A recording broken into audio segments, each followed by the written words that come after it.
اور عقیدے کا تعلق ہمارے ظاہری عمل سے نہیں ہوتا. عقیدہ کیا ہے؟ ایک اعتقاد، ایک یقین کا نام ہوتا.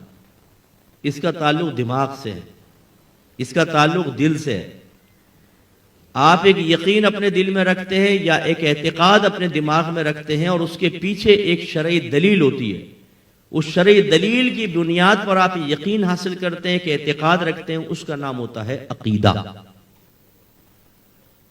لیکن یہ عقیدہ دو طرح کا ہو سکتا ہے. عقیدہ صحیح بھی ہو سکتا ہے، عقیدہ صحیحہ، عقیدہ فاسدہ. کیونکہ دیگر مکاتب فکر یا دیگر جو مذاہب ہیں، جیسے ہندو ہیں، وہ بھی تو کوئی نہ کوئی عقیدہ رکھتے ہیں نا. تو اسی طرح اہل سنت و جماعت کا بھی عقیدہ ہے. تو عقیدہ صحیحہ وہ ہوتا ہے کہ جو چار دلائل میں سے کسی ایک سے ثابت ہو. قرآن، سنت، عقل سلیم، سواد اعظم. یا تو عقیدہ قرآن سے ثابت ہوگا، جیسے میرا عقیدہ ہے کہ اللہ ایک ہے، ٹھیک ہے. اب آپ کہیں گے مفتی صاحب دلیل دیں اس کے اوپر. میں قرآن کی آیت پڑھ دوں گا، قل هو اللہ احد، کہہ دیجئے کہ اللہ ایک ہے. اس کا مطلب ہے قرآن سے ثابت ہوا اللہ ایک ہے، تو میرا یہ عقیدہ بالکل صحیح کہلائے گا. اسی طریقے سے یہ عقیدہ ثابت ہوگا حدیث سے. یہ عقیدہ ثابت ہوتا ہے عقل سلیم سے.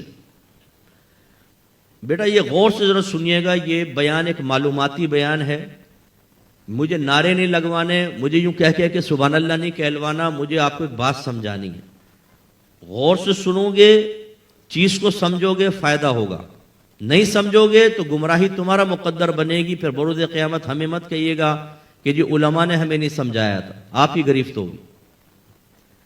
عقل ایک نور کو کہتے ہیں جو اللہ نے دماغ میں رکھا ہے، اور اس نور سے انسان صحیح غلط، ہدایت گمراہی، اچھائی برائی میں تمیز سیکھ لیتا ہے، تمیز پیدا کرتا ہے، فرق پیدا کر لیتا ہے. جانوروں کو یہ نور حاصل نہیں ہوتا. اس لیے آپ دیکھیں جانور کبھی نالی سے منہ مار رہا ہے، نالی میں گندی چیزیں کھا رہا ہے. خود اپنی ماں کے ساتھ ایک جانور رشتہ قائم کر لیتا ہے. ان کے ہاں تو کوئی کیونکہ عقل نہیں ہے نا، اسے نہیں پتا کیا صحیح ہے کیا ہے، نور نہیں ہے اس کے پاس. اور ہم گندی چیز نہیں کھائیں گے، ہم رشتوں کا تقدس پامال نہیں کرتے ہیں. یہ الگ بات ہے کہ ہماری عقول کے اوپر بعض اوقات ہمارے نفسی خواہشات اتنی غالب آ جائیں کہ اب تو ایسے ایسے کیسز میرے پاس آتے ہیں کہ سگی بہنوں سے بھائی زنا کر رہے ہیں، ساس سے زنا ہو رہے ہیں، داماد سسر بہو کے ساتھ زنا کر رہا ہے، سگی ماں کے ساتھ زنا. کبھی آپ نے سنا کہ یہ ہوگا؟ یہ آج کل ہو رہا ہے. جو نوجوان اپنے مذہب کو بوجھ سمجھ کر پھینک چکا ہو اور گھر میں ان کے ماں باپ نے مذہبی ماحول نہ بنایا ہو، اور وہ بچے انٹرنیٹ پہ جا کے گندی موویز دیکھ رہے ہوں، گندی چیزیں دیکھ رہے ہوں، گندا لٹریچر پڑھ رہے ہوں، جہاں ترغیب دی جا رہی ہو کہ ماں کے جسم کو دیکھو، بہنوں کے جسموں کو دیکھو، اس نوجوان سے یہ توقع رکھنا کہ یہ اللہ کا ولی بنے گا، یہ تو حماقت کی ہی بات ہے. تو بہرحال اللہ تعالیٰ نے ایک نور پیدا کیا. یہ بچے کو کوئی سنبھال سکتا ہے؟ مجھے فوراً بہت ڈسٹرب کر رہا ہے یہ بچہ. یہ چھوٹے بچوں کو تو ویسے ہی یہ ماحول نہیں ہے، تو اس کو کوئی سنبھالو، جس کا بھی یہ بھائی اس کو سنبھالے ذرا، بڑی مہربانی ہے.